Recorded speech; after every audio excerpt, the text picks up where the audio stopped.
Anyway, hello, Mark. Hello, Drew. Oh, dear. Another week. Wow. Well, 2 weeks. 2 for weeks, us. yes. No, I was ill. Yeah, For our lovely viewers, it'll only be one week. But yes. Well, how are you, Mark? I'm fine. I wasn't ill. How are you, Drew? I'm fine, Oh, Mark. how are you? I'm good. Don't worry about me. Yeah, how are you, Drew? I'm okay. Sorry. God. I'm having a glass of wine tonight because I'm very tired. It's been a busy week of work, so I've brought myself a lovely bottle of wine. And I've got a rum and lemonade as well. It also looks like the bottle of wine is empty. Yes, it is. That's a sinister ass laugh from me. Yes, that's the bottle of wine. That's the bottle of wine. Anyway, Mark, what have you been up to? What have I been up to? Well, tell me all about it. I'm halfway through a lot of things. I'm halfway through watching the Predator animated movie. Yes, I watched a few of those. Yeah, I'm on the because I'm assuming it's going to group together the three characters at the end. So I'm just before that. I'm just before that as well. Yeah. I think I've seen the three characters and they're kind of how they got there. Yeah, I haven't finished the pilot's one. He's just about to be attacked again, I think. Quite good. Yeah, really enjoyed it so far. I like the Japanese segment. Really like the fights in that. It's really good. That was good. I like the animation style. It does feel like they're... What's that? It's similar to the not Star Wars one, the Marvel one. Oh, the what ifs. Yeah, the what ifs. No, I agree. They do feel like the what ifs. But it feels a little bit more... It's got its own style as well. I feel like it's more frames missing.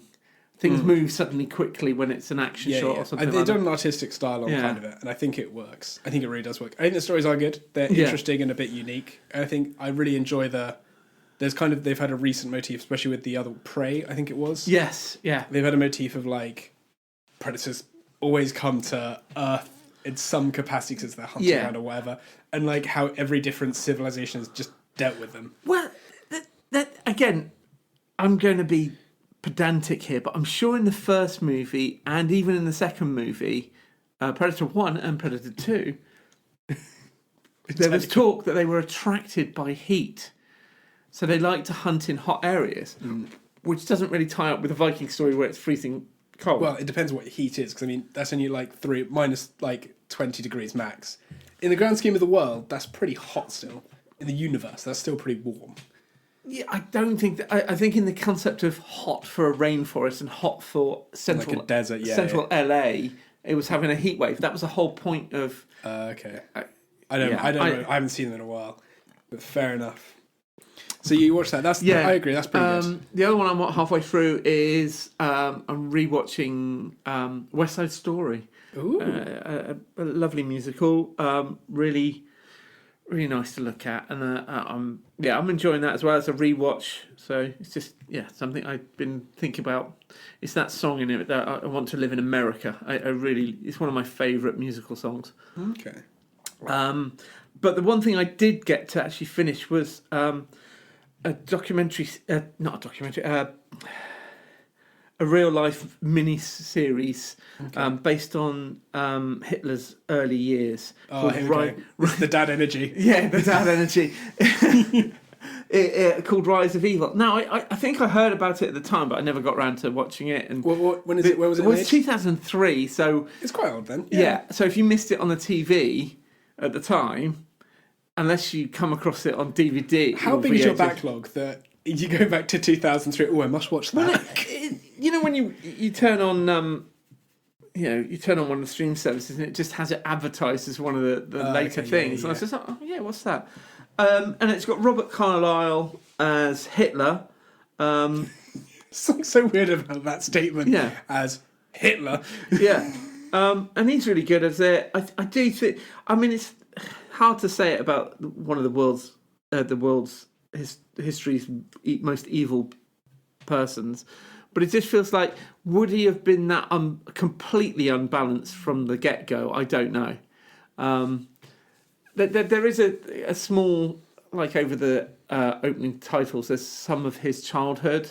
and his dad was a bit abusive towards him, supposedly, and then you have him as an older child trying to do art with his mum and being encouraged to move on. You'd say some character development there. Yeah, character development, yes. Circling into our theme of the week.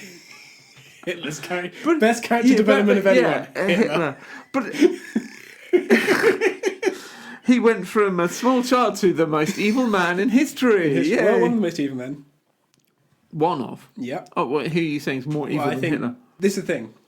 Well, I've had a bottle of wine, Mark. I'm going to have some very hot takes. Okay. Probably the worst man in Western culture.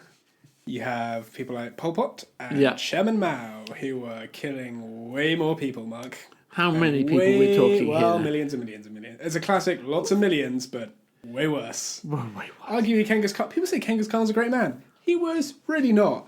He was killing and murdering people all over the place. And do you know why he stopped before he got to Europe? Because he got bored. He could have kept going.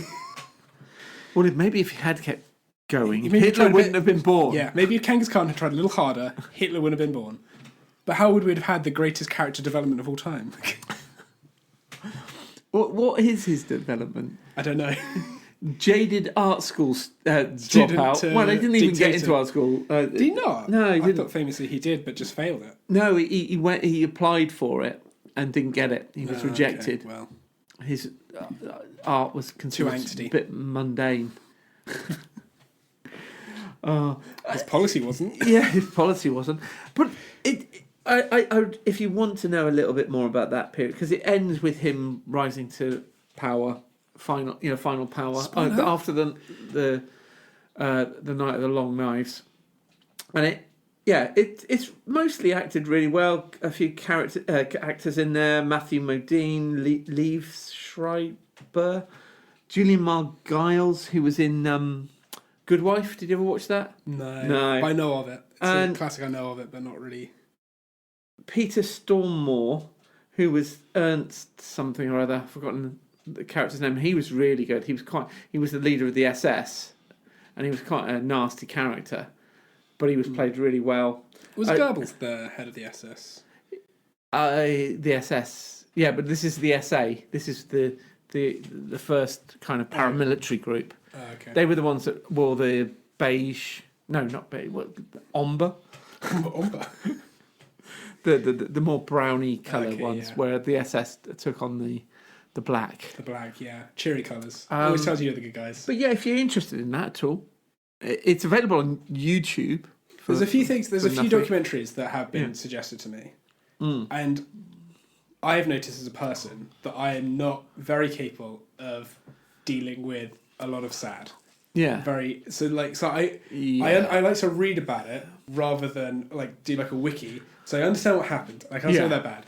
When you add too much emotion in it, I'm like, this is too bleak. Oh my god. But the thing is, it's not bleak in the same way that Schindler's List is bleak. This is the early days, it's not a lot of focus. It's more his rhetoric.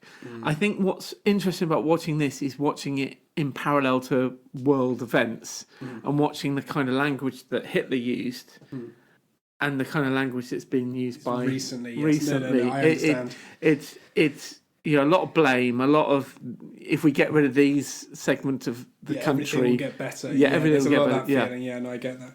I think that's a classic radical move and an easy move to pull, if that makes sense. Yeah.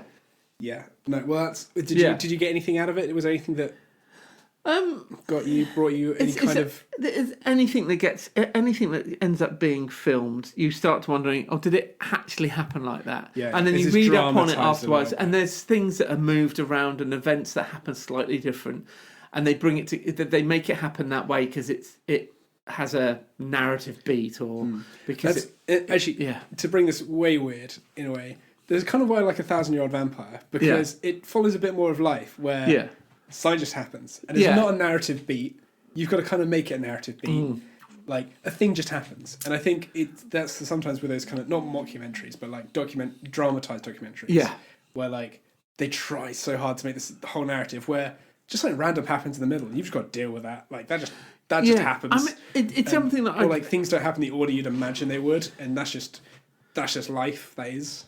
it's something I've always wanted. One of the subjects I'd like to talk about one time in the podcast is this idea of not just with it's these choices that filmmakers make with either a true life narrative or even just a novel or something that they adapt, and it's where they take changes, where they make changes to what they end up filming.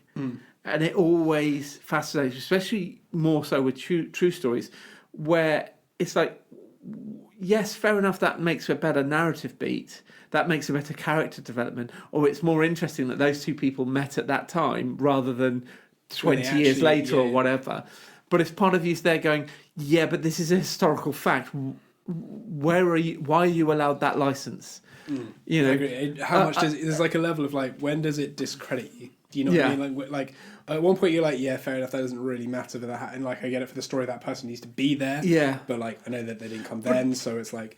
I mean, like, an example I'll give: Black Hawk Down. Have you ever watched that? I haven't seen it, but no, classic. Yeah, classic. It's based on a book about the historical events that happened. I read the book after I'd seen the film, and then suddenly these characters. It turns out that some of them are two people in real life. They've just merged them together to get across the story. They say that about like things like Harry Potter. They always say like, was Harry Potter real? Shit. It's like, not true. Sorry. No. But like they miss out whole bits because it doesn't translate well to the screen. And that in my mind is a little bit more allowed. If you're going to take a massive tomb, some of those. Later Harry Potter books are big, and they have to split them in half. They have to then move narratives around to make it work as two movies. I kind of get that, but when you've got real life, it's like how much can you just mess around? How would you feel if you were one of those surviving soldiers that your story gets told it made into a movie, and you find out I'm actually being. I'm half of something. I'm half of Day. I'm half with Day. What? Yeah, half of Soldier 1 in the credits. No, I totally get what you mean. But like, that's just I guess it's got to be like that sometimes. If you're trying to tell, arguably something that happens over 20 years in 2 hours, you're going to have to make cuts somewhere. Yeah. You can't tell the whole story. I mean, that's the other thing. When if somebody is writing a historical book about an actual thing that happened, there are choices that are made in there. They might not be. There might not be a situation where two characters are combined into one to make the story or to tell the tale, but they might skip out one relationship that happened that isn't as relevant to the story the narrative of the fiction, non-fiction. Getting confused now. But yeah, that was my I'm hoping to finish something at some point. I get that feeling. Yeah. What about you, Drew? How's your let me start. Let me start with the homework that you prescribed. Should we say prescribed me? I prescribed you. Oh yes. I forgot about that. Yeah. Gremlins. Now, I've definitely seen snippets of Gremlins. I think I've seen Gremlins 2. Yeah. I think actually it was because that sits in my mind a bit. Yeah. I'm going to read my notes verbatim, and I'll comment on each. So I write a line. Yeah. And I'll comment verbatim. Very anti-capitalism. Yeah. I think that's the case for the whole film. So as it starts, a salesman, an inventor, if you will, is in Chinatown trying to sell his crazy invention. And I tell you what, they don't make inventions like that anymore. No, you don't get them. You don't get them like that The anymore. Better Buy catalogue is pretty sparse nowadays. So he goes to Chinatown and he goes to like a backlot store underground. Real like... And Chinatown? Chinatown, but like in Chinatown, the backlot store in Chinatown. And there's an Orient store that is full of, like the artifacts of, the Far East, kind of, ooh. Yeah, and he finds like a pet thing, and he's like, I have to have that for my son. I will pay you 20 quid. Anyway, so eventually he gets this pet, he brings it home. It's not even revealed what it is yet. But it comes with conditions, right? Yeah. Now, if I was buying a pet, these would be incredibly restrictive conditions for a myriad of reasons. They were things like, do not get your pet wet.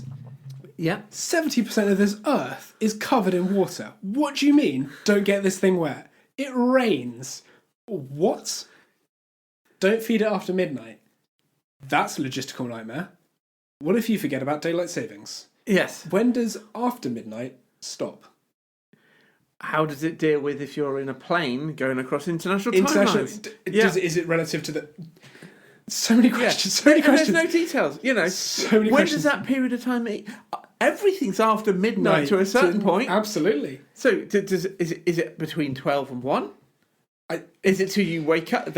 Is it relative to when the gremlin considers it to be past midnight? What about daylight savings? What if they stay what up about daylight late? savings? What if they stay up all night? Mm.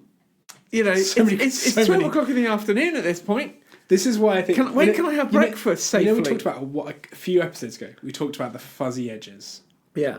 This is a fuzzy edge. This is a fuzzy edge. It's a fuzzy edge. Yeah. Don't question it too hard. Yeah. After midnight. Don't look into that too far. But it's this whole concept. They even in Gremlins 2, when somebody for the first time is being told about Gremlins before having met one themselves, Billy, the main character, is trying to explain it to somebody, and basically these office workers start going, "Hold on a minute, what about this? What about that? This doesn't make sense." And it's pulled up in the film, which is people must have told them, right? Yeah. So he gets you say, "I don't care. I'm going to get this for my son." You're giving your son like a fucking tedious ass job with this thing. He hasn't even seen the thing. It's crazy. He buys it anyway. Well, he doesn't even buy it directly. He buys it from the child. Yeah, because the old man that owns the store doesn't want. Yeah, he's like, you don't have. He's smart. He's like, you don't have the responsibility to deal with this thing. But the father has no moral compass. Classic America. No moral compass. Money's money, baby. I don't give a shit. I want it. Anyway, he takes it home. And what is on the TV that the mother's watching? It's a Wonderful Life. Yes. Which feels crazy because it must be as old to them as Gremlin is to us now. Mm. You know what I mean? It feels 1930s. That was the 80s. That's 50 years. 80s to now? Oh, God. It's 39 it's not years. Bad, is it? It's not far. Jesus Christ. It's not far. And it's a horrible statement to make. I know. Well, that also, the comparison there is I watched Gremlins as a child. So the fact is, if I was my age now in A Wonderful Life. Yeah. I wouldn't look too hard at that. But I think it was really good. It was really good, actually, that they had that. Because I feel like Gremlins in general has a lot of comparison to It's a Wonderful Life. Yeah. There's a lot of hardship in America for some reason. And they talk about the hardship and people are down on their luck and the banks being mean. And actually it's the goodwill of the locals and the people who help everyone get through. I thought it was a really good to have that. And it's a lot of anti-capitalism if you look at it. There's some talk about just all sorts of things that's wrong with the world, and like the dad is talking a lot in like a very ironic way of like, we can sell hundreds of these pets, not considering that the pet's like an actual living thing and like all that kind of jazz. Also, right? A logistical nightmare to own and care for. As I've described, an absolute logistical nightmare. Anyway, the film itself has too much goop and slime. What? There is way too much goop and slime throughout the whole film. What's your They clearly had like 200 barrels of goop and slime. And they're like, we got to get rid of these in one film. What were you filming now, Gremlins? Get the fucking slime in. There is, though. They have like juices, and like every time a gremlin does anything, it creates some kind of slime for some reason. And then they gestate or something, and they become slimy. And then there's just general slime. You gotta admit, there's a lot of slime and goop in the film. It's trying to get across the fact that they're horrible little critters. There is a lot of serious takes in America. I find it quite interesting.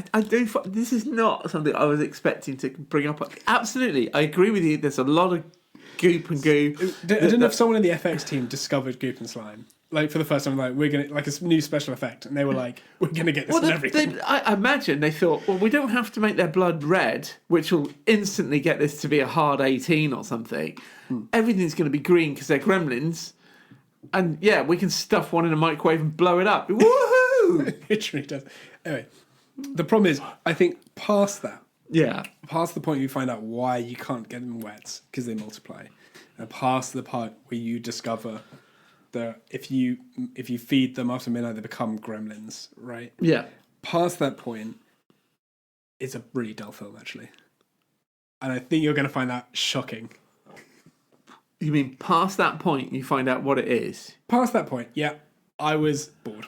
What? Yeah. Wow. I know you're going to find that shocking. Wow. I was like, cool. I think the thing is, right, and because Gremlins is like an idea. It's quite culturally ingrained for some reason. In like, people know of Gremlins. You know, I've never seen the film, but I knew of Gremlins. Yeah. I've probably seen snippets of all the films. So I knew of it. I got the idea, you know, you don't get them wet, you don't feed them off, blah, blah, blah. So, like, I already knew all this stuff. So, like, when I actually watched the film, I was like, I get it. It just got boring. I don't know why. It just did. It surprised me. And Yeah, I don't mean this in a bad I'm way. surprised because No, I think wanted it's to go a in romp. It's really well paced. It is well paced. It is well paced. It was boring, but like I didn't feel like oh, this scene's dragging. I didn't feel like any scene dragged. I think they did a lot of. I think the visual effects were really fun and clever.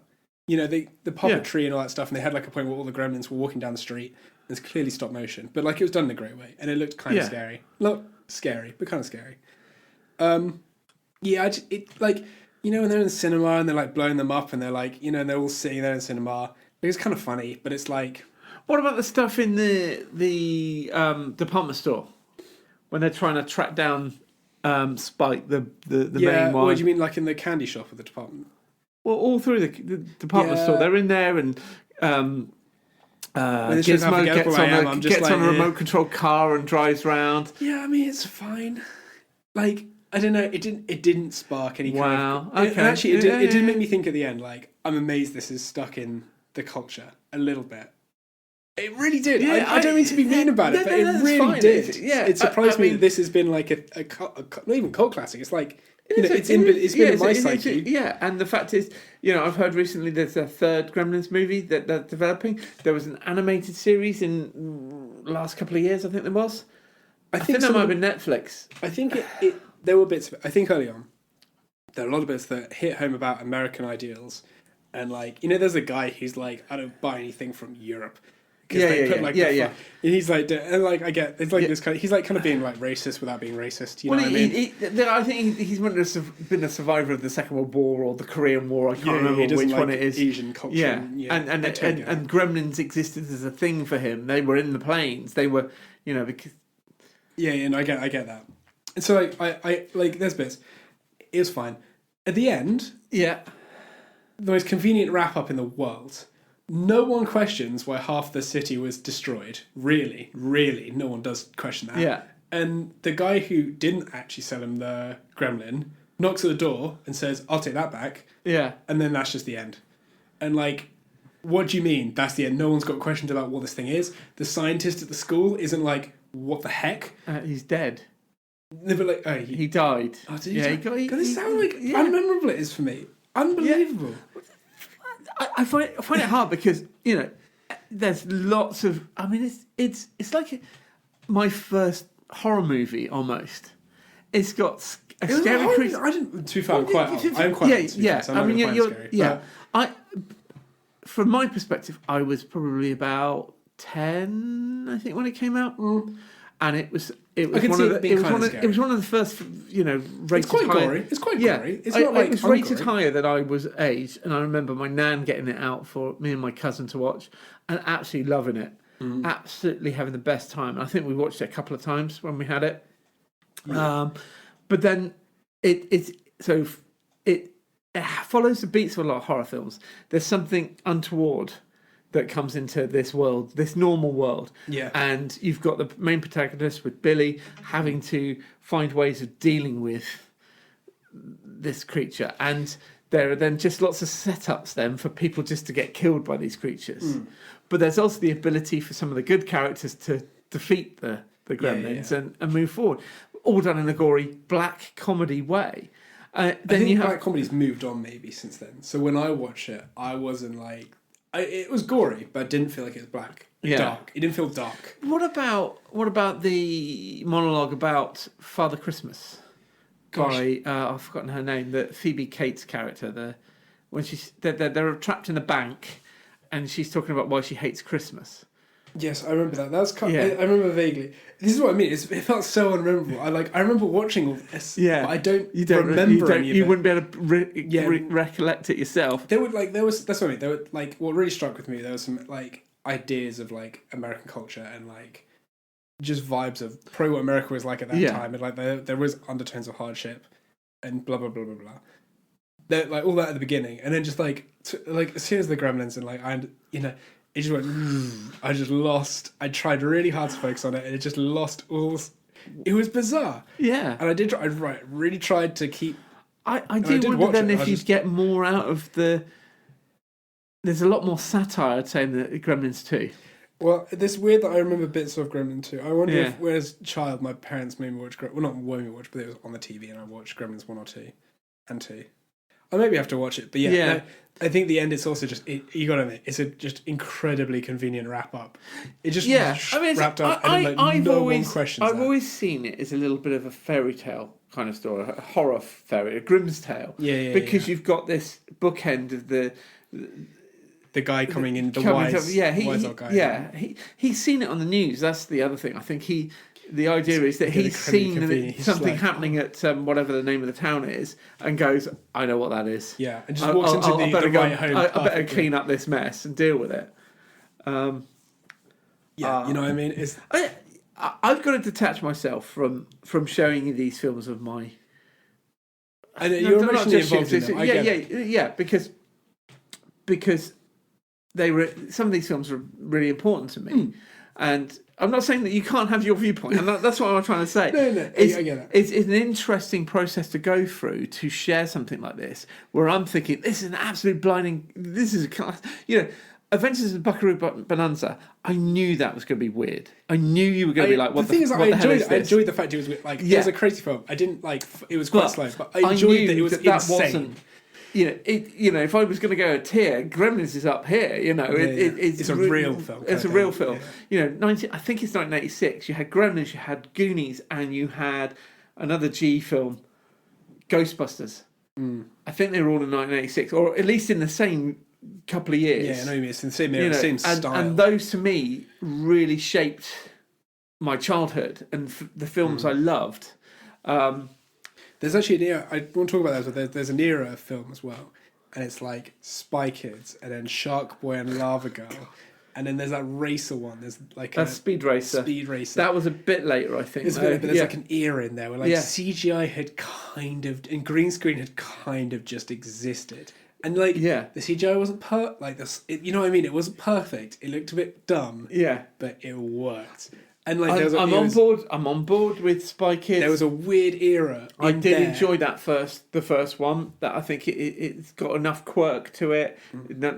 Great actors in there. Shark Boy and Lava Girl. I just they had the 3D bit, and they were like, "Put your 3D glasses on now." As a kid, and I was like, "Yeah," like getting the glasses on. I was so hyped. I'd add another one to that. Have you ever watched Sky High? Yes, I watched Sky High. Yeah. That's same kind of era, and that is I think that's a great film. I do kind of agree. There's a bunch of eras like almost like a genre in time. And I think you're right. Ghostbusters, Goonies, and Gremlins, they all feel exactly of the same kind of kind of feel about the special effects. Same kind of energy in it. Same kind of energy, and like the state of how everything is. Yeah, totally. You're totally right. You've hit the nail on the head in that. The other thing I've watched this week. You watched something else this week. Yeah. So finished Gremlins. I think we're gonna have disagreements about it. So be it. Celebrity Traitors. I said I'd watch this. Oh yes. Since we spoke. Fantastic. Yes. I think it's really good. I think the beginning it's a little cringy with who's the presenter? Claudia Winkleman. Yes. It's all a bit edgy and being like, who's gonna die? Who's going to die? They're going to die. Oh, it's a funeral. And like, she's getting a bit like, who will be the traitor? And like, calm down, love. It's a game. Yeah. It's a bit of camp, isn't it? It's not even camp. It's just like edgy, almost. Do you know what I mean? No, I think the tongue is firmly in the cheek on her. Do you think so? Right? Yeah, okay. Especially with the celebrity one. She doesn't give like some of those celebrities are people she knows as friends. Oh yeah, no, 100%. So she's really going. But her face doesn't give like a. She gives like sometimes a little bit of like an edge of the face smile. But she doesn't have that kind of like cheeky grin that's like, this is all ridiculous. Yeah. But she's like sometimes being very serious. She's going more seriously, but I still think it's fully tongue in cheek. Yeah. Have you finished it? I have finished it. You have finished it. I think we'll give a little spoiler alert for the for the people audience. that this is over a week later. Yes. Why haven't you watched it? If you were bothered, if you were watching it, you should have finished it by now. Because oh my god, the BBC's spoiled it 1,000 times. Yes. So Alan wins. Yeah. And actually, what's really interesting about this, I was listening to another podcast, the Triforce podcast, which is a Yogscast podcast, and Simon Lane, he does a lot of these kind of games anyway, where it's kind of like they call them Blood on the Clock Tower, Werewolf, where there's like a traitor amongst the group, and he was saying, way before the finish of the traitors, he says, actually, it is very emotionally traumatizing, these kind of games. If you had a lot of investment and a lot of time, it can become very emotionally traumatizing. And I was like, yeah, whatever, mate. But then at the end, when Alan reveals that he's the traitor, he's not like a cheery, quirky guy. You could see it really had been a burden on him. And I don't think he was being Alan Carr. I think he was being the real person, not Alan Carr, the celebrity. And Alan Carr, the guy. Yeah. And you could see, it really had fucked him up. Puts his trousers on one leg at a time like everybody else. Yeah. You could see it had fucked him up a little bit. It had, definitely. And I wonder if they have to have, therapists on. I don't know if they go that far. It's really interesting, because, actually, I could totally imagine that, because you've got to turn to people that you've kind of been trusting and being friends with. I think more so with the celebrities is that these are people you may also know prior to the show. Whereas with non-celebrity traitors, these are mostly people that have just made friendships during that time. Yeah, and apparently they're pretty brutal on the non-celebrity versions.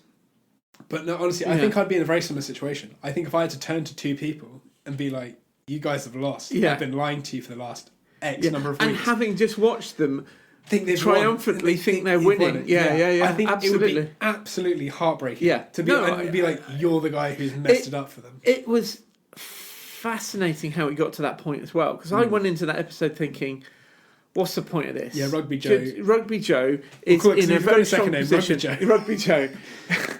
I was so sure as well. I agree with you. I went into it, he's going to win this because he knows it's Kat and he knows it's Alan. He's so certain. And so far he has been when he gets an idea, he sticks with it and he persuades as many people as he can to it. He's good. He's good at persuading. And he does. What I did notice throughout the whole show, if we could bring it to the broad show, is what happened would be at the round table, someone would be, because actually the round, all the tasks didn't really matter, really. They didn't tell you anything. But at the round table, people would be like, does anyone have an opinion? And then someone would be like, I've got this opinion. And then everyone would be like, that person's trying to create a narrative. Yeah. They must be a traitor. I'm like, what do you mean? You've asked them for an opinion. They've given one. And you've gone, they're a traitor. What? It's the head games that... It must be. And my theory with Joe, Rugby Joe, is that he just lucked out that his theory coincided with reality. I don't think so. I don't think he had any real truth. I think he's a very straightforward guy. Not like a dumb, he's not a dumb. No. He's a real straightforward. Yeah. This is what I think. That's what it is. Or he's very sure of himself. I think. Yeah. And I think he wasn't doing a lot of double, triple guessing. He wasn't doing a lot of this kind of nonsense. He was just like, Jonathan Ross is being weird, right? I think it's him, and he just stuck with that, right? And what blows my mind is he said that so early on. He said that so early on. His first thing was the whole Jonathan and Stephen Fry's, the big dogs theory. Yeah. So that's where it started from. But he had this idea. He was trying to. His framing was, well, the producers are going to have to choose some people. Well, they're going to have to choose the big dogs. One of the big dogs. That makes a lot of sense. Is it the producers have studied everyone and they've come up with some formula? He's like, these three, we think, look at their personalities and blah, blah, blah, blah. We think these three people will be the perfect combo. Or was it, Claudia, you just go in there and pick three people? Yeah. Or was it the producers themselves putting all the names in a hat and just putting out three people? Yeah, was it random? Or was it a mixture? Are we definitely going to have this person as a traitor? Let's definitely choose Jonathan. Yeah, do they have to have you got to have and then Jonathan the other one, who are we going to have the other? Oh, let's just put them out on a hat. Because that'd been really interesting to know actually how they've done the process, because I think that'll tell you a lot. So if it was just purely random, then all the speculation, it's got to be on the big dogs. Bullshit, right? Well, but that's the thing. But the thing is, even Rugby Joe doesn't know that. That's what I'm trying to say. I think in that false situation where you're trying to look at everybody's behaviour in the same way, in the same way you're saying about somebody that does offer an opinion, you can also say, well, that person hasn't been offering an opinion. They've been staying really quietly. Both of those arguments can be used for being a traitor and not being a traitor. It must be an absolute head fuck being in that show. I'm sure being in that round table and looking for any clues. The things like Alan forgetting he has a shield. That would, in my mind, that's like, because you think no. You say like, oh, but everyone talked about it was a relief that I was in the house the next day. Yeah, I'm sure everyone went to bed being like, I hope I'm still in this. So like having a shield is like, I'm definitely coming back tomorrow. Hell yeah. Forgetting you have a shield is such a big thing. And the shield, by the way, if no one's watched it, is like, it's the thing that stops you being killed by the traitors the night of that night. Like, having a shield would just be astronomically something you don't forget. And I get that Alan very cleverly pulled it off as his like, oh, I just forgot. Oh. Like, that kind of thing. But at the same time, I know what you're saying. Come on now. But it's not somebody going, have you got a shield? And him going, no, I don't have a shield, and forgetting. It's somebody making a comment that doesn't say the word, you're all right. Wasn't it? He said something like, you'll be fine tonight. Like, I'd be like, yeah, because I got a shield. Yeah, but what I'm trying to say is that it didn't come directly. I agree. And I can see myself being in a situation where somebody says something like that, and I'd go, what are you about? I agree. And not understanding this is your life for that week. This is your life for that week. Nah. It was amazing. And to be fair, like with all these shows, I'm sure there's 1,000 conversations we never saw. And 1,000 outtakes that completely change the narrative if you look at it through everything everyone said. No, I'm sure everyone went round and round in circles on every single person. And it was a good show, though. It was a good show. It had the suspension. The edited highlights of it of what we've been shown. Yeah. And that's they're gonna use that to show a particular narrative that fits with how the game went. how the banishment ends, how what leads into where it ended up being. Yeah. No, I agree. It was really good. But the thing is, the end of it was really good. I think it was better as celebrities. I've heard the non-celebrity version is just absolutely brutal. And people are like cussing each other out real hard. Yeah. And I think the celebrity version allowed to be softer and more personable. I think that there's an element of enjoying it as a game. Yeah. Whereas to these people, to the people doing the normal series, they got money. So there's a little bit more edge into it. No, I agree. So it was, overall, I really enjoyed it. Yeah. I think it was great fun. I love the bit where there's a bit where Alan, before they even know who's the traitors, Alan goes to Jonathan, I'll see you in the tower, mate. Ha ha ha ha. And then lo and behold, both of them are actually in the fucking tower. That was hysterical to me. I don't know, there's something about it that's so funny. And all the times where like Alan or not Claire, you know what I mean? The other traitor. Cat. Yes. Cat, of course, cats. They like look at when the other traitors are funny, like, and like that like they have to make that glance so like fleeting. Yeah. Magical. And like it just got up some of the after shows where they reveal who the traitors are to the guests who are just eliminated. Yeah. We watched the ones where they find out it's Alan. Alan! Yeah. It's fantastic. Fantastic. I really enjoyed the whole process, and I think it's a really good show. And it definitely it was an absolutely staggeringly good bunch of celebrities. You get a lot of shows that are celebrities, but I think also what makes it good is they wanted to do it. They weren't looking at the paycheck. They were like, this looks like a bit of fun. Yeah. And actually, I think they probably watched it or heard about it and were like, I kind of want to try that. Yeah. Not, it's a good bit of money and it gets me more promotion. That's my hope that if they can do another celebrity version, because they could. There's still a lot of celebrities out there that I'm sure that would have a great time or something like that. The thing is, I think it's like the Taskmasters, right? I think the celebrities watched Taskmaster and went, it looks like fun actually. Yeah. And they did it because it was fun, not because it increases their status. It's a job. They were like, that looks like a bit of fun. Yeah. I'll enjoy doing that. Yeah. I'm hoping it stays that way of like, that looks like a bit of fun. I'll keep doing it. Yeah, I do wonder when the Taskmaster, what is it, season 20 at the moment? Yeah. There's going to be a point, at some point, where they've run out. Apparently the new season's good. I think it had a lot. I think it's come back a bit. Yeah. I think, like with all these things, it kind of gets super fandom, and then it dies down a bit. And if it keeps going, it'll come back because like the hardcore fans really like it, and they'll get people who want to do it for the fun of it, not because it's like, it's boring now. Well, people just want to do it. But yes. No, so watch Sorry Shows. It was really good. I highly recommend everyone watching it. It's definitely been in the psyche of the British public for the last couple of weeks, so it's 100% worth a watch. I've talked, I think, on a previous episode of this podcast about how it's been a while, I feel, since there's been a show in the psyche of the nation. The nation. Yeah, I think this is the closest we've been in a while. It used to be called the water cooler moments in TV. No, actually. And I definitely, I wanted to talk about it. No, Celebrity Joes are definitely in that. So I'm really glad that's come and gone. It was good fun. What else we watched? I've done a few other things. I'll rattle through a few of these. So Stargate SG-1. I finally got some copies. Started watching. It's definitely of a time. Yeah. But I'm enjoying it. It feels really American military. That was always my thing with it when I watched. I never got into it in the same way I got into Star Trek because it did have that military edge. I love the film. It's really weird because it directly follows on from the film. It's like literally like 1 year later, but the same actors, which is really cool. Pretty much exactly the same actors. No. Oh, you're going to tell me wrong. Oh, I thought it was. No. The research, the archaeologist, the paleontologist, the guy, the scientist. Yeah, that was James Spader. No, it's James Spader in the movie. Is it? No, it's definitely the same guy. No. It's the guy who looks like the guy from Atlantic, the cartoon. Just tell me I'm wrong. Either way. What's his name? I can't remember his name. To be honest, it doesn't matter. You know, all right. It just doesn't matter. Richard Dean Anderson is in the television show. In the movie, it was Kurt Russell. Oh. And in fact, they're the only two characters, apart from I think the wife as well, Jafar. No, it's not Jafar. The Nefertiti, whoever the Egyptian god is. The bad guy. Yeah. No, that's a different actor. Different actor. But there's a few actors. There's no one. There definitely is. No, I think the scientist is definitely the same. I think the main guy is definitely the same.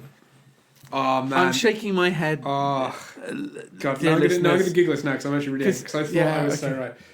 Stargate the movie.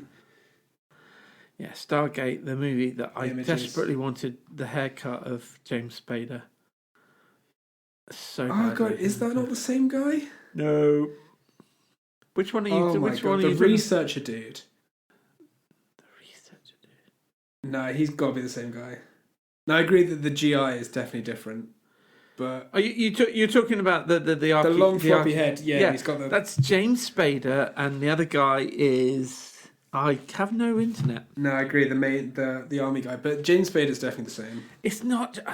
I swear on my mother's grave. Fair enough. Well, she doesn't have a grave. What am I saying? I swear She's still alive.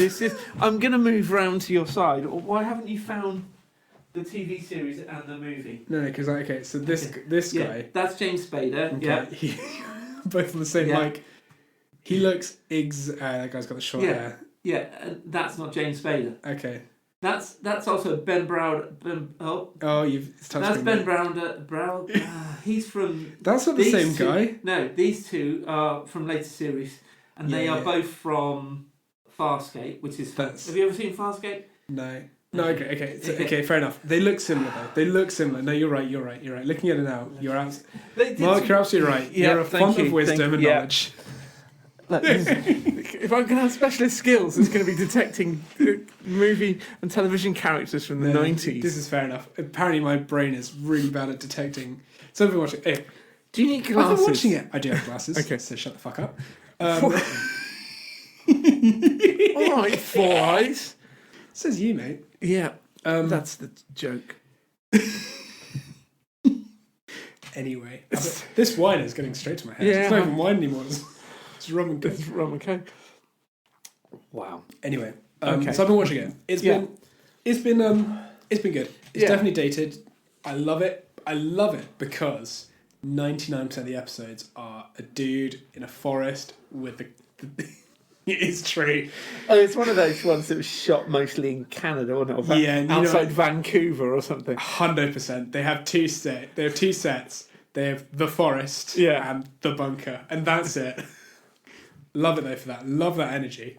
Absolutely love it. Every civilization they find is peasantry because they can't afford to have anything more than that. No, it's good. I think as it goes along, I think there's more and more stuff. Yeah. But I love it. The early costumes for the pharaoh guys, the bad guys, the rat. Oh, I forgot the name. The ghouls. The ghouls? ghouls are the the ghouls. I think the ghouls are just the guys who are like not the gods. There's like a name for the actual gods, and they're like the servant guys, the ghouls.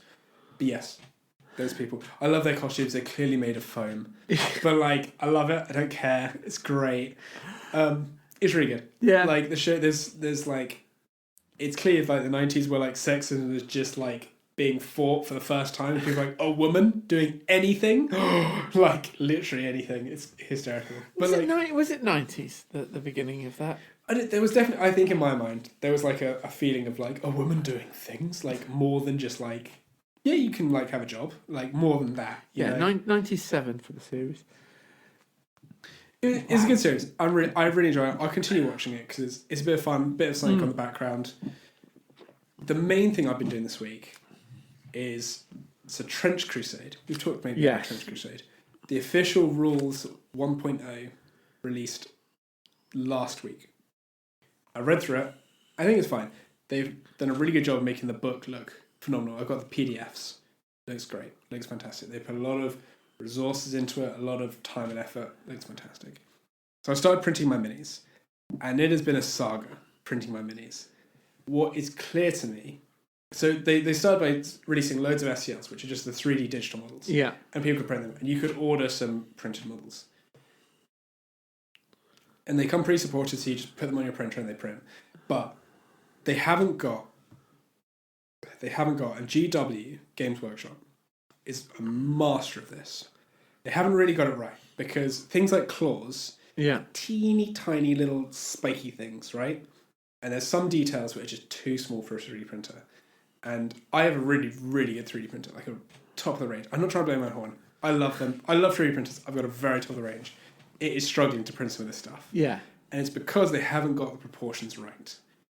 I have admittedly done a lot of modding to the models. I have a Heretic Legion Naval Raiders group. That's my thing. It's like a sub-faction of a main faction. Okay. I'm with you. So I'm just kidding. I'm rattling through some stuff.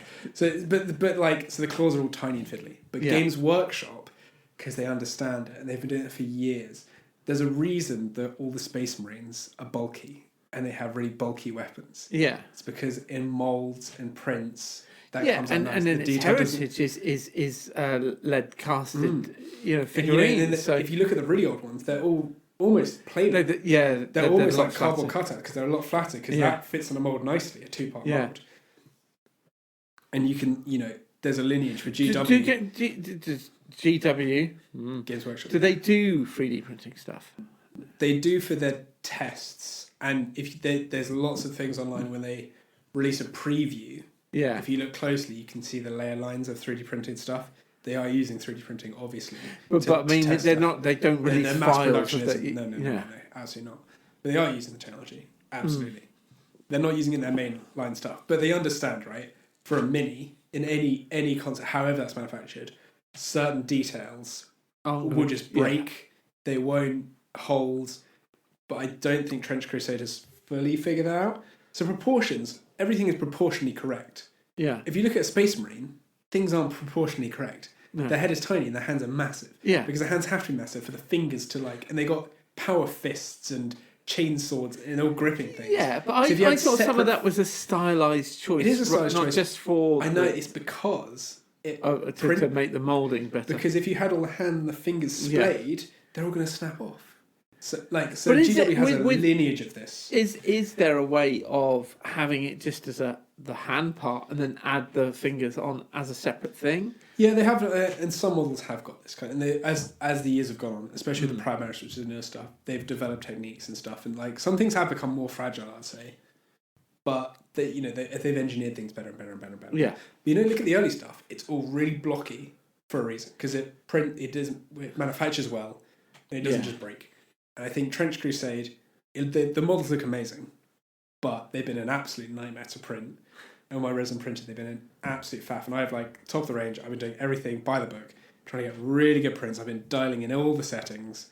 And I'll do a whole thing about 3D printing as a topic towards the end of a thing. But it's been a real struggle. But I've got some prints out. I feel really good. It's been a real journey to get anything out. To get where you are now. So I'm looking forward to playing some. but it's been tough. I think. Have you got something to play against? I've got some friends. I don't know how keen they are at the moment. But yeah, I've got some people I want to play against. The rules are good. The rules are interesting. There's definitely some twists from the usual kind of how games play. Yeah. Things don't have health, which is quite nice. They have like these things called blood markers, and you can use them to increase a roll, and there's like a threshold. So if you roll higher than like 6, the thing dies.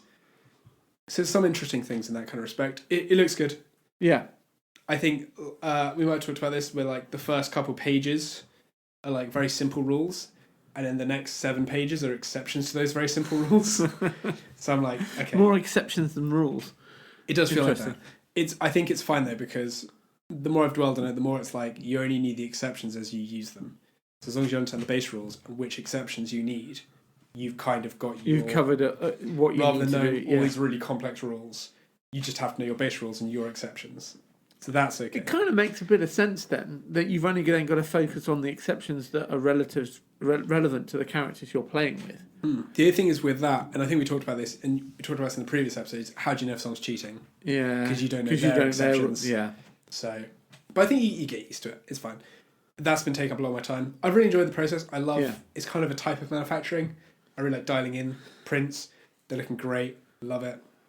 It has been a ball ache, but so be it. It's part of the hobby, I guess. Another thing is it's been an emotional week for me.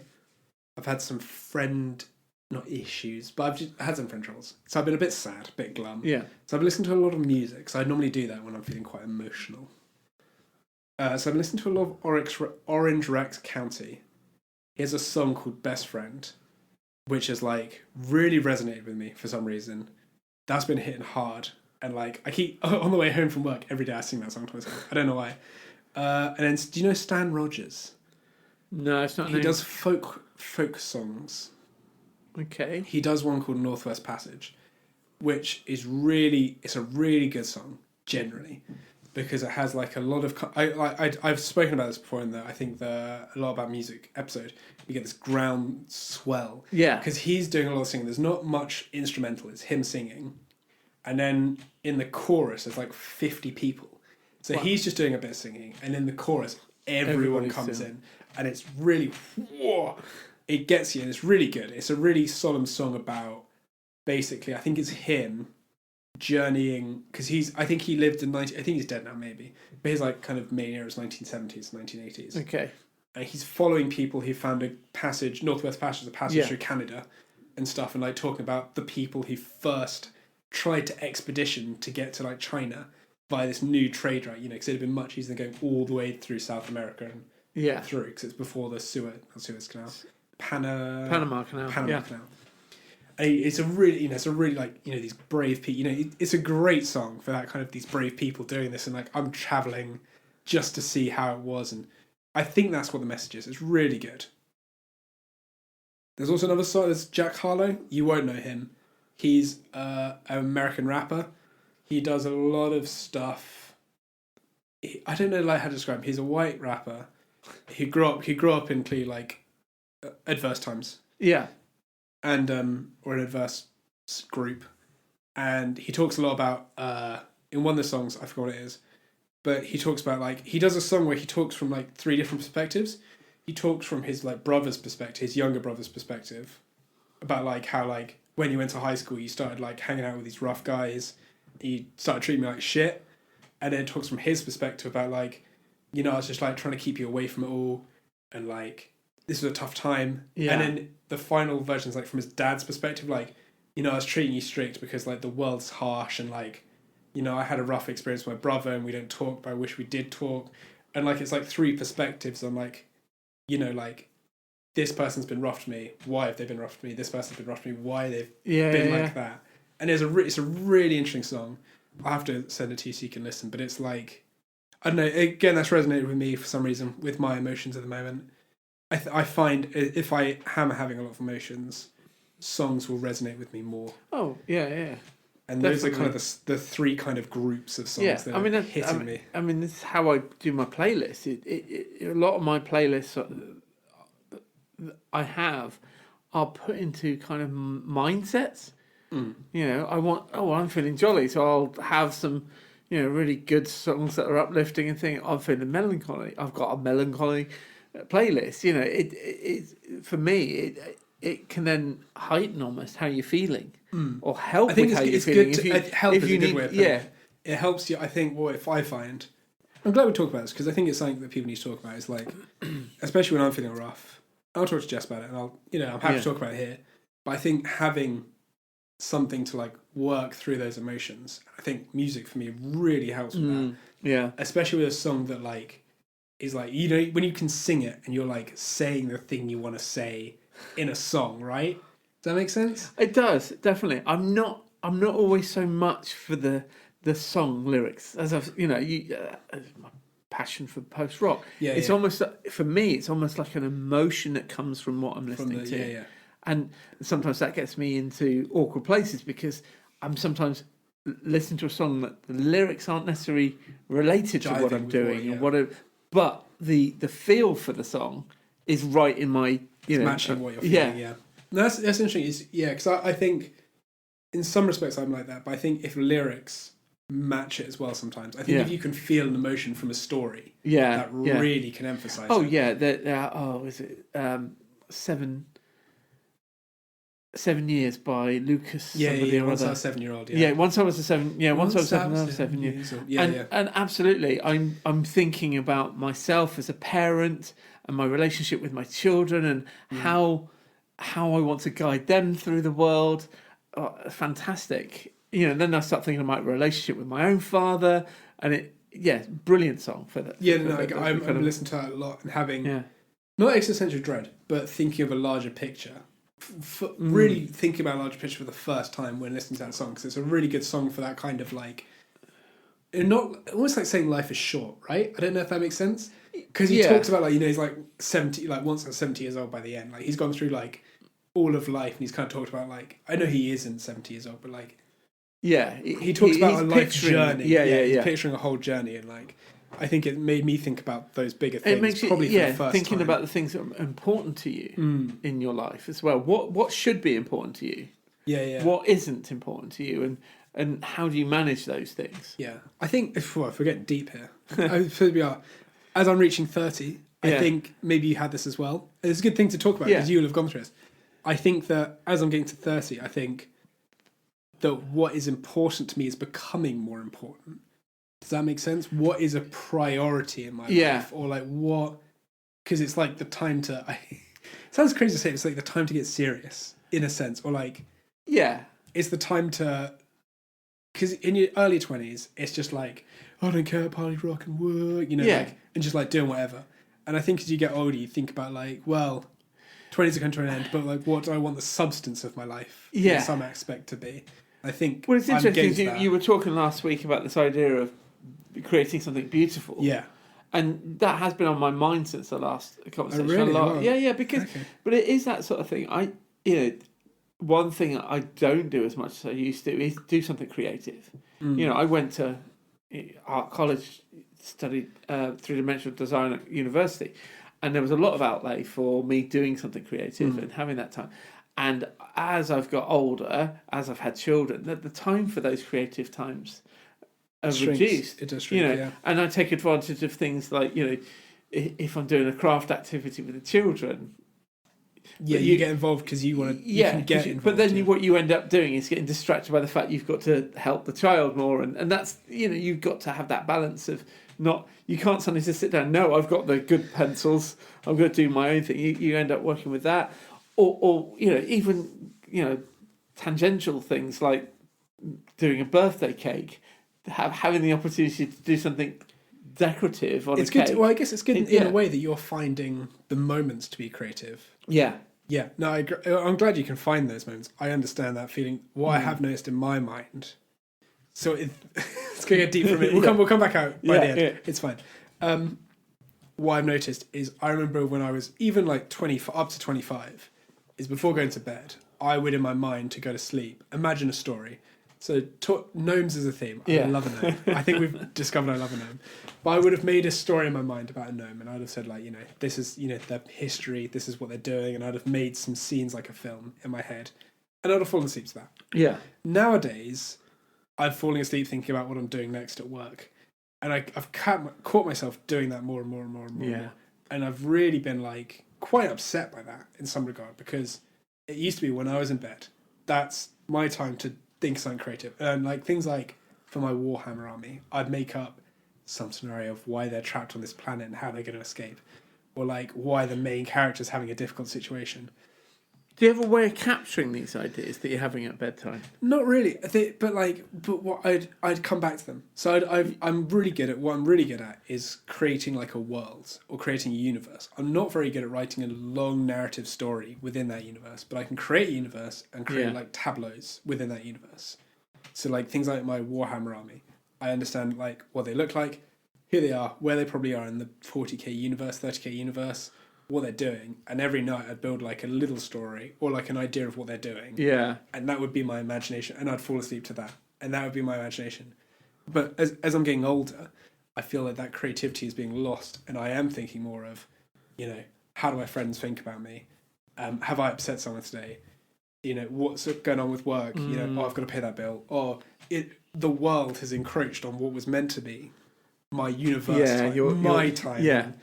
And this weirdly upset me in the last couple of days as well, especially with my friend stuff. But that surprised me actually a lot, and it's made me quite upset in some aspects. But yes, no, I'm trying to, I think with that thing about creating something beautiful, I'm trying to reclaim some of that imagined creativity. I don't know if you found anything parallel to that. Well, no, I mean, what I've been trying to do is find the energy to okay, when can I do something creative? Mm-hmm. Okay, fair enough. Like that time looks good, but how am I going to be feeling when that time comes round? Yeah. One thing that stuck with me, and it's not a perfect saying, but I think it really hits on something, where it's depression hates a moving target, and honestly, 100% agree. If you're doing something, you're not upset, or you're not bored, or you're not long. If you're just involved doing something, starting the thing is the hardest bit. And like on like a low scale. I'm not saying like building a FTSE 100 company. That's not starting it is not the hardest bit. But like if you want to thought about doing that for some reason. If you're doing a drawing, right? Starting is 100% the hardest bit. Or like if you want to do a thing, just getting to the table and doing that is the hardest thing. And I think when people say depression hates a moving target, that's what they mean. They mean when you're doing it, it's just so hard to be sad. Yeah. And I really agree with that. And I think I spent a lot of time this week in my workshop doing things because I need to be doing. And it's been a tiring week, as you know from work. It's been a really tiring week, but I still have to just have to do something. Yeah. Yeah. So yeah. No, I don't know if any of that resonates with you. No, definitely. Definitely. There's definitely and times. I'd always employ anyone, even if you're listening, do something creative. Yeah. Even if you've got 10 minutes. Find that time. Yeah. Draw some gnomes. Do a doodle on a notepad during a really long... I always enjoy it. Both you and Izza at work. If a meeting's particularly boring, I always catch you doing some kind of deal, and it always makes me so happy to see. Because it just means that you're doing something creative. You're having to think about something. It also, it's something that focuses you. Because if you're just, drawing a circle and then another circle and another circle and drawing around them and joining together and seeing what they form, you're also at the same time listening to the person that's talking.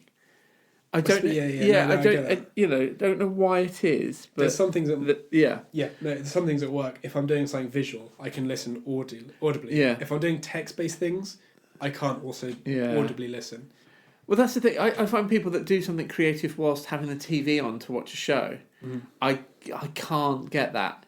For me, if I'm doing something creative, the thing I like to have is some music, just background noise. But if there's, if I'm trying You're to... not going to focus on I'm the not going to focus on the show. Or I'm going to focus on the show and not do the creative thing. So, yeah. I get that. No, I do implore people to do things. Yeah. I think, honestly, depression hates a moving target is it sticks with me all the time. I totally... Even just going for a walk, I know it's not the greatest time of the year to go for a walk. It's November. Yeah. It's really dark out. But even, I think we live in Exeter. There's a lovely river. Walking along there with the streetlights is still something. Yeah. I think it's still worth doing. I know it's not creative, but being bored and having the mind think sometimes is so helpful. So yes, that's what I've been up to this week, I suppose. Not too much then. Not too much. It's been a heavy week, but that's fine. It's been a couple of weeks as well. We got it has to been a couple of weeks. reiterate that point. It's been a week, but let's get on to the item, the love letter, the audio essay of the week. Now I set you a bit of homework. Yes. To think about the most notable character development that you can think of in a show. I've got quite a list here. I'll read through them rather and go for it. Anything that stands out. I realised when I was doing my research for this. Yeah. I don't have like a thesis with 100 words and a deep insight. What I have is a hot take on this whole thing. Okay. Well, I've got Stanza from Game of Thrones. Yeah, that came up big. I looked at a top 50 list. Yeah, that came up big. Yeah. And again, one I could completely agree with. Walter White. I disagree with that strongly. I'll tell you why in a bit. We'll get to that one. Steve Harrington from Stranger Things. That came up again. You get a lot of that one. That one I really saw that but then I almost think that wasn't. In all honesty, that wasn't true character development. That was them getting a guy to play a character who was a douchebag, and then really liking the actor that played him and like what he did with him, and then going, how can we keep this guy in the show? We have to. I had a completely different take on that. Yeah, that's very interesting. I'll tell you in a bit. Okay. You keep going. Roy Kent from Ted Lasso. He's one of the most fun characters I've had in recent times. I've heard he's good. I have not seen it, but I've heard it's good. Yeah, because he's like a douchebag footballer, and he's arrogant, and he is, really in it for himself. But through the whole series, he becomes a better person, and it's lovely. And the guy that plays him is a fantastic actor, and he really has a unique character. I really liked him. One that kept coming up on these sort of searches was Elizabeth Bennet in Pride and Prejudice. And do they have character development? That's an interesting one. As you say that, do they have character development? I think it's not character. So this is my take. A lot of what people say is character development is not character development. So Lizzie Bennet, I think what people are describing as character development, air quotations, character development is just her very willingly admitting she was wrong. I don't think that's character development. I think that's someone being very open about how they were wrong. But that is a character development in itself. The ability to realise you're wrong is a character development. I don't think that really If you were so prejudiced against somebody... see what I did there? Oh, very good. I know what you're saying. And there are a lot of... going through this list, there was a lot of people I was looking at and was going, I don't think that's character development. I think that is just somebody that is... So this is my thing. So every single one of those, I looked at like 10. Yeah. Every single one of those puts Walter White really high. Yeah. Walter White did not change as a person. What happened was he revealed his true self through his circumstances. He did not change as a person, and that's arguably why it's a good show. He did not change ever. His circumstances changed. Yeah. And his true self was revealed. He did not change as a person. Trying to picture it through that. It's been a while since I've seen it. He starts off as a bit of a sad sack. He's sad sack chemistry teacher. Yeah. Because he has found a job, found a wife, and society has told him that's how you live. Yeah. He has always been a scumbag, really. But he's never found the way to be a scumbag. He's then given an opportunity to be a scumbag, and therefore is. He was always that person, and I think that's why it's a good show. I don't think he has character development. Another thing that really irritates me is Despicable Me and Megamind both do this, right? Yeah. They both go, the bad guy is actually the good guy. He was always the good guy. Shut the fuck up. Was he always the good guy? Because he was doing bad things. No. He's doing bad things. He was stealing the moon in a light-hearted fashion. He was always a good guy. Shut up. Megamind was bad because he was taught to be bad. He was a good guy the whole time. Like, this is not character development, okay? It really irritates me when people. Do you see what I mean? I get what you're trying to say. A lot of the time is circumstances change, the people don't change, and it really irritates me for some reason. Okay, have you got an example of character development? Yes. Something?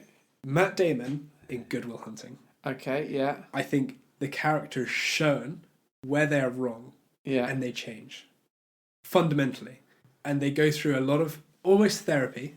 Well, they do go through therapy. I think Robin Williams' character, is it Robin Williams? Yeah, he's a therapist. I think he develops the person. He teaches him where he's wrong. You know, he's talking about, you know, he wants Matt Damon's character wants to be like a nobody almost, even though he's a super intelligent guy, and like wants to be down his luck intentionally almost. Yeah. And Robin Williams' character teaches him and shows him and develops him as a person into someone who is different. He is different. He makes different decisions. I think Walter White would have made all the same decisions from the off. Yeah. Do you know what I mean? I see what you're saying about Walter White. He would have made at every stage he would have made the same decisions. The same character would have made all the same decisions. Yeah. I think Matt Damon's character in Good Will Hunting, given the same set of decisions throughout the film, would change his outcome. How he acts. It's that whole idea of being able to look at a character at the beginning of the media and give him a scenario, and then give it to him at the same scenario at the end and see how they would react. And I think this is why I think Walter White, he would do the exact same things. Because he's just that kind of person. Steve Harrington from Stranger Things, I think he kind of has a development. He kind of has. I think what it is it's more of a change in situation rather than change in character. He goes from being the king of middle school to the nobody of real life. Yeah. And I think that change maybe changes a bit of who he is. But I think it has changed who he is. I think he changed who he is. He became caring rather than lustful. In the beginning, his relationship was all about getting his end away. Whereas towards the end, it's about because he cares. Yeah, he cares about. Do you see what I mean? Like his circumstance changed, and maybe it did change him a bit. But I don't think it changed him a lot. I think that has changed him. I think when he was in middle school.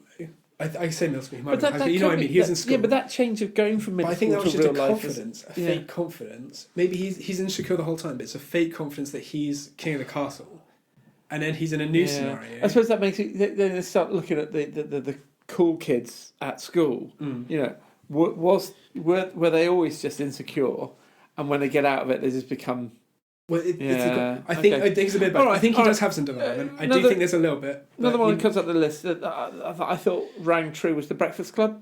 I haven't seen The Breakfast Club, so I couldn't comment. There's a few on the list I couldn't comment on because I haven't seen them. You basically got a load of teenagers that are presented with the different cliques within the school, and by spending time together, they get to understand each other more and are able to move forward with each other.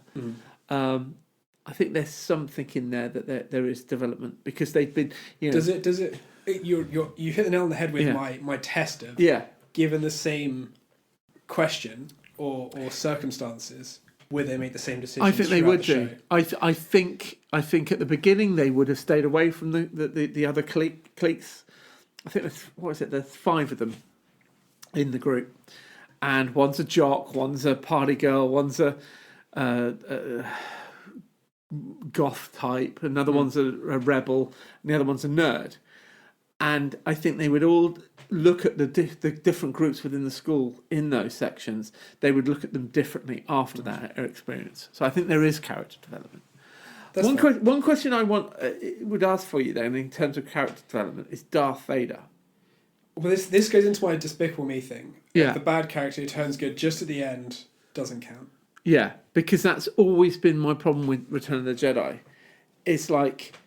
Yeah, arguably. So over here, it's clear from the off that these are good characters. That it's just, you know, they're arguably good characters. But with air quotations. More like a rascal. But Darth Vader has killed... Like Darth Vader's the most extreme version. He's the most extreme end of that kind of... Yeah, but that's why it doesn't ring true in the right way. It's, I only had to be attacked by my son, and my son refused to strike me down. I disregard it as yeah. I don't regard it as character development. I think it's a change of heart at best. But it's like now we've got the prequel story. Now we've got his development into that. I think actually his turning from being Anakin Skywalker into Darth Vader is a better story, or is a more realistic story than how his redemption. I know, I get that. And I think there's a bit of character development there. I think it is on the edge of always good at heart, but wrong. So it's a hard one. But, I agree. But after everything he's done, that after becoming Darth Vader, killing young ones, I just don't think it's character development. I think it's something else, but it's not character development. Yeah. I think my ultimate one, and you'll have not seen it, and it's really hard to then explain why it's amazing, is Zuko from Avatar: The Last Airbender. This is what I brought up last week. Yeah. Zuko has undoubtedly the best character development, and it is genuine character development. He goes from being the bad guy, wholeheartedly hating everything, clearly emotional trouble, an uncle that's trying to help him, hellbent, he's got father issues, a whole host of things, to then turning it full 180, with the good guys, coming to terms with a lot of the issues he has, being at peace with it, seeing the wrong. It's the same person, but completely different characters by the end. And you know what? And with your test of would they do different things, 100%, and without a doubt. And it's so clear the whole way through, and it's so clear the incrementalness and the slight change and the what happens to them to make them think that way. It's unbelievable how good it is. I've got a series, and we mentioned it earlier on when we were talking about Stargate. Farscape. That has got so much character development, so many characters that are you've got pilot from the you've got characters in it that brought in from this kind of quasi-Nazi kind of society, militaristic and stuff like that are brought into this ship full of what would have been classed as prisoners and stuff like that, and rebels and the like, who are untrusting of the people around them, and they spend a series like that, just getting what they want out of a situation to survive. Okay. But by the end of it, they're caring about the people that they've met and things like that. You've also got the villains of the piece that they're coming across from this, the thing that end up becoming more sympathetic because of their things. Them having stories where they're building relationships with certain characters from this. One of them's a ship that becomes under the custodianship of what used to be Series 1's villain. But there's more sympathy there for that. That's good. Thinking on it, this is a show that I should have thought of straight away because of the amount of development in there. And then there's villains that they come across that have an element of becoming more sympathetic, but they're still an evil bastard and still do evil things. But there's development within that structure of. Is that more just deeper characters that are revealed, would you say, or is that genuinely? I think it's genuine development because they, part of what they're doing is seeing life from somebody else's perspective and learning from that. I think that's a lot of what it is. Is actually learning about a different perspective. But I think. Do you understand my point though? I think it is a hot take. It's not highly researched. People like Walter White are like praised for their character development, and in my mind, they don't develop. They're actually always like that. I do think a lot of children's cartoons have this long serial narrative ones, like the series of Lego Ninjago. That's the one. Yeah, I was trying to put it all together. Where you have a villain in it, or what's the word for a antagonist? Anti-hero. Anti-hero, yeah.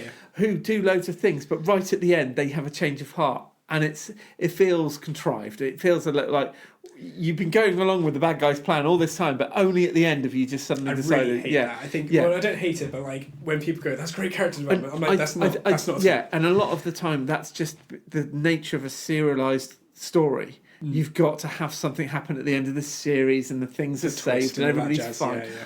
But a different point, I think Lord Garmadon. Have you seen the Lego Ninjago movie? I have seen the Lego Ninjago movie. That is character development. He is just a selfish prick, at the beginning. Yeah. And then he's neglected his son, and they bond at certain points during the movie a couple of times. Yeah. And there's an ability for them to move on. Same goes for the Lego Batman movie. And it's not so much the villain this time that learns. I think the whole thing with the Joker's a bit off. But it's the way Batman learns to accept those people around him. Because at the beginning, he would absolutely take full credit and take full responsibility for saving the day. He has to learn by the end of it that he needs the support of the family that he's got around him. No, I agree. I think I agree with you fully. I think those are more like a light approach to what I'd call character development. They're more like a lesson learned, but they are a sense of character development. I agree with that fully. But yes, I think, no, I totally agree. I think of the Batman one, you're absolutely right. I think the test, and you're totally right with this, is given a set of questions or, circumstances with the character change their thing. And I think a lot of characters that we've discussed, well, like the ones on the top 50 lists, absolutely would not change their opinion or their actions. Yeah. They were always like that. But then you have got that argument for Darth Vader then, in that. With that argument of what would they do at the beginning, what would they do at the end? The thing is, at the beginning of the right. So this is okay, right? This is the thing of Darth Vader. Would he? Okay, if he didn't meet, if Skywalker had still died, right? Yeah. Would Darth Vader still go and destroy a planet? Yes. Yeah. Yes. So he hasn't changed. If Skywalker, if he'd killed his son, you mean? If his son had just died somewhere along the way, or like died in that chamber, so the Emperor's chamber. Development. No, if it's no. At the beginning, he's have to kill planets and whatever. Yeah, he'll do anything to do his. If he had discovered it was his son fighting him, but the Emperor had slain him, what do you think he'd have done? Really? I think he would have carried on being the person he was. Yeah, he'd just go kill people. Yeah. So there's no character development, really. I don't think. I'm confused because if his son, his character development is in like 12 seconds. Yeah, that's the problem. That's the problem with it. It's like, so he needs to have had some humanity during that period. I don't think in 12 seconds change who you are, right? That just doesn't happen. At what point was it that in Empire Strikes Back, he's doing everything he can to capture Luke? Yeah. He frees his hand, he captures Princess Leia, he's got all these things, and only at the end... So when we open with Return of the Jedi, what's Darth Vader changed? How has he changed? He hasn't. He can sense his son's out there somewhere, but there's been nothing up until that point at the end. The very end, that there's even a sign of, he could be redeemed. I can sense the... No, I'm 100%. But why has that appeared? No, I agree. No, that's what I mean. Because you know your son's out there somewhere. You feel something. You're totally right. I think that's the issue, and I think literally until the last 30 seconds of the film, he's the same person, and that's not character development. And it's not just somebody who's just a bit like... It's somebody that's mass murdering people. He'll kill anyone and anything that gets in his way. Yeah. How is that redeemed at all, anyway? No, I agree. And especially not in the last 30 seconds of the film. No, I agree. It's so true, and I think this is the point I think I'm trying to make. Is this happens so often? I think in films, and people are like, isn't that great development? I'm like, no, they changed in the last 10 minutes. What you're on about? Yeah. I can tell. But then how do you end Return of the Jedi? No. I'm not saying it's not a good film. I'm not saying. No. I'm not arguing that either. I'm just saying, if we were sat with George Lucas right now, and we're trying to come up with how to end What a crazy first guess. Yeah. Could you imagine? George Lucas, thank you for coming on the podcast. Yeah. We just wanted to talk to you about your choices of making shit ending the redemption of Darth Vader. Is it that we needed something earlier in the film to allow for that redemption? Is it something that... I think little bits throughout the journey, right? Little doubts. Yeah. In Darth Vader's mind. I think it's quite hard because he's in a suit, maybe. You know what I mean? Yeah, it's hard or that it's... Yeah. You've also... I think real character development can only happen... I think Good Will Hunting is a good exception, but I think real good character development can only happen in a series because you can have little things that change them. Little events that their mind has already started processing a new way of thinking, and then like things reinforce that idea. I think in a movie it's quite hard because you've only got a couple hours. Unless it's like from the off, right? I'm going back to Return of the Jedi again. There is a scene when he first, when Luke hands himself into the Empire, and they're on Endor still, and they have a conversation on that AT-AT loading platform. I think, yeah. Yeah, there is. That's the first point. There could be. Luke said something about sensing the good in him still, but that's the first time. Yeah, I know. Nothing up to that point even right? hints at that. There's no interaction. Well, I suppose. Is that more foreboding? Again, is that just more? What happens in a fight in Empire Strikes Back? Is there any sense of weakness there on? I don't think so. Not another time you. Darth Vader. If Luke had stayed, he hadn't fallen off the platform, he would have lost all his arms and legs. I think stuff. Yeah. You would have been absolutely messed up. No, I agree. Yeah. Anyway, yes. So I think we've covered the top. Unless you have some more thoughts. No. I think it is. That's a good viewpoint on it. I'm convinced that is the way to think about character development from now on. And I think you came up with that. I was just trying to express but you having that idea to begin with. But it has to be the same scenario. Yeah, the same scenario at the beginning and at the end of their story. What? I always want Welsh, to be honest. Welsh, yeah. It's Welsh. Welsh. Elizabeth Bennet, then.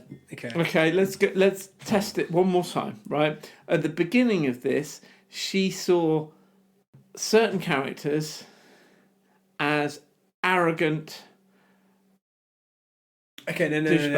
Okay, this is great. Okay, if she saw an arrogant douchebag at the beginning of the show, yeah, and then saw a different arrogant douchebag at the end, would she still go from this bit of an arrogant douchebag? She would definitely, yes. So there's no character. So she's learnt specifically that this guy isn't a douchebag. That's what I said at the beginning. But she hasn't learnt she was wrong. She admitted wholeheartedly she was wrong. I think she'd still call out douchebags. All she did was learn more about him. She didn't change the person. Oh. It's not a bad thing. I think it's just where I think I'm going to call out people who say great character development. I'm going to that's not character development. You've misunderstood entirely what character development is. What would this person do with this scenario at the beginning and the end? I think that's a great way of looking at it. Anyway, I'd like to finish this. I'd like to finish this episode. We've had a comment. Oh? We've had one comment on one video. Jesus Christ. Is it This was on A Lot About... No. This is Josh RT 4364. Wow. This is on the first episode of A Lot About a 1,000-Year-Old Vampire, part 1. A Lot About Us, episode 10. Okay. Just subscribed and started watching #10. I'm hoping it's good. It seems like it will be... ... Smiley face. This is my roommate Josh's old phone. Mine broke, so I'm not Josh. My name's KC. And I'm an American girl, and I live in NJ. I'm assuming that's New Jersey. Yeah. Okay, well, off I go, and good luck with your channel. Smiley face. So as you can tell from that, a lot of critique and deep insight into our episodes. I'm confident that's a bot. I'm confident that's a bot. There's a lot of questions. Casey, if you are real, get in touch. With some more insight, perhaps. With perhaps insight. What does Josh think of the episode? Yeah, you've got his phone. Surely you're close. Why aren't you using your own phone for this? So many questions. A lot about JC as our next episode. Yeah. KC is our next episode. Wow. Our first bit of contact, and we're doubting it. Immediately calling off. Okay, so looking forward to next week. Is there anything you're going to look at? Any homework? I'm hoping to try and go either see the new Predator movie or The Running Man. I haven't decided which. I've been looking at The Running Man. Yeah. I remember seeing another trailer and thinking that's dystopian as hell. I'd love to watch that. Yeah, I mean, I don't know if you've seen the Arnold Schwarzenegger version in the 80s. No, it's on Netflix at the moment. It's worth a maybe we'll watch both. Maybe we'll watch that, and then maybe go to cinema together and watch both of them. That or one or the other. Yeah, one or the other. But this version is closer to the original book, which is Robert Mattison. Oh no, Patterson? no, it's not. Oh. That's I've got awkward. It's basically a pen name for Stephen King. Okay. So it's a Stephen King adaptation. Yeah, no, I didn't know it was a Stephen King. And I have. It's one of the Stephen King books I have read because it was thin. I tried so many times to try and start The Stand, and it's like that thick, and I just never got around to it. But it is a lot darker than the Arnie film, so I'm hoping it'll be a little bit closer to that. The other thing, I was going to set you some homework. Please do. I'd love some. It was something I was going to mention as a part of the character development, and I'm not going to talk too much about it. But is this your next week's audio essay kind of thing? No. This is for you to for me. Watch. My kind of old school films, 12 Angry Men. 12 Angry Men. Okay. Bear in mind it is black and white. That's fine. I really, I realise I kind of hit hard on what you recommend, but I'm really enjoying seeing things I wouldn't normally see. So I appreciate. You got to take in the time and the place of this film, but it is 1957 crime thriller. It is really amazing. Okay. Yeah. And I'll have a go. I'd like to think that this is something that you would be able to take it as it is, but the question also about character development. Do character development in this? Okay. But I don't want to say too much. I'll consider that the way all the way through. Yes. No. Absolutely. That sounds good. But I have to think up a topic, don't I? You do. If you don't want to, I can always talk about other things. I can get a topic. I might come back on that to you on the week. Yeah, that's fine. That's fine. It doesn't need to be. Just if you had a thought in mind, tease the audience, so to speak. Let's go with. I want to bring you a bit of Serenity. Bit of Serenity. Oh my goodness, that is said in such a seductive way. Cool. In terms of me, what am I doing this week? I think I'm going to do some more Trench Crusade. Mm-hmm. I've got a real hankering for just war games in general, so I'm probably going to be doing a lot of mini painting. I might post some photos of some mini painting stuff I've done. Good to see, yeah. I'll post that on the old Instagram. Do look at that because we post a little bit of what we're doing. Dry brushing technique. I don't do dry brushing, me. I do italising like a real human being. One day we will do this, and I think we talked about this before. But we will do a sit-down live stream of us doing either painting minis. I want to do sculpting some spacecraft, like old school, like how they did in Star Wars. Yeah. Really Greebling. Yeah. Oh yeah. I really would like to do that with you, and we make some ships, and maybe I'll scan them in, and we can upload the STLs and stuff.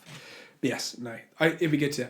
So I'm looking forward to next week. Thank you very much, Mark. It's been a bit of a roller coaster. Yeah, it has. Again, it's that thing of just going on a journey where you don't expect it by talking about things you don't think. No, it's good. Well, thank you very much.